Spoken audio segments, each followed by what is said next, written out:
और सज्जनों, मैं दो टूक शब्दों में कुछ बड़े कटु सत्य आपको कहना चाहता हूं, ठीक है।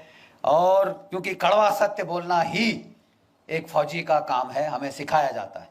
क्योंकि आप सच नहीं बोलेंगे तो आप लोगों को लड़ाई के मैदान में मराएंगे। Yes sir, 3 bags full sir, लड़ाई के मैदान में नहीं चलता।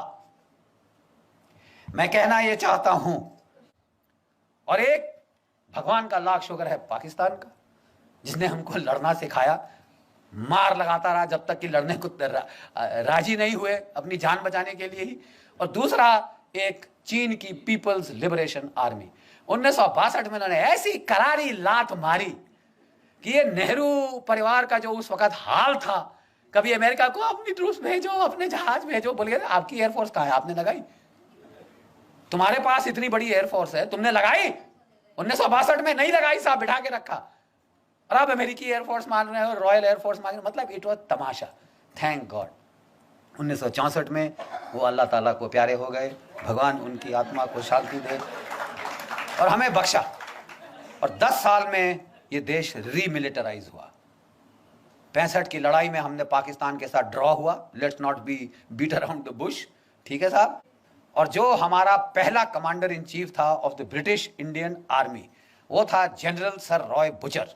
उसने कहा मेरा नया बॉस आया है तो अच्छी नई वर्दी निकाल के, बूट चमका के, टोपी डाल के, बेचारा फाइल पकड़ के आया, केन नेल के आया, सैल्यूट किया अपने प्राइम मिनिस्टर को, नौकरी तो बनानी होती है साहब, तो सैल्यूट करके आया साहब। बोले हाँ जी क्या लेके आए जनरल साहब? तो बोले कि साहब ये expansion and modernisation plans of the Indian army.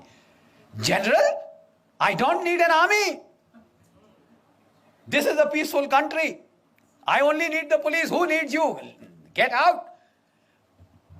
इस बेचारे जो general Roy sir Roy butcher था, उसके चेहरे पे जो भाव आया उस वक्त, ये प्रधानमंत्री है।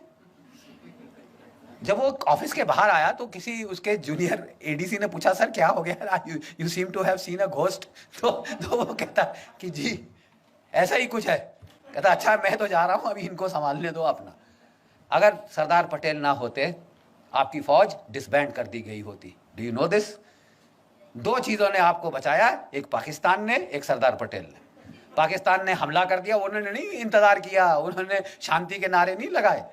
लेकिन जो कुछ भी आप कह दो, उनमें इतनी तो शर्म थी कि आजाद पाकिस्तान का जो पहला गवर्नर जनरल था वो एक मुसलमान था, जिना। और हमारा कौन था?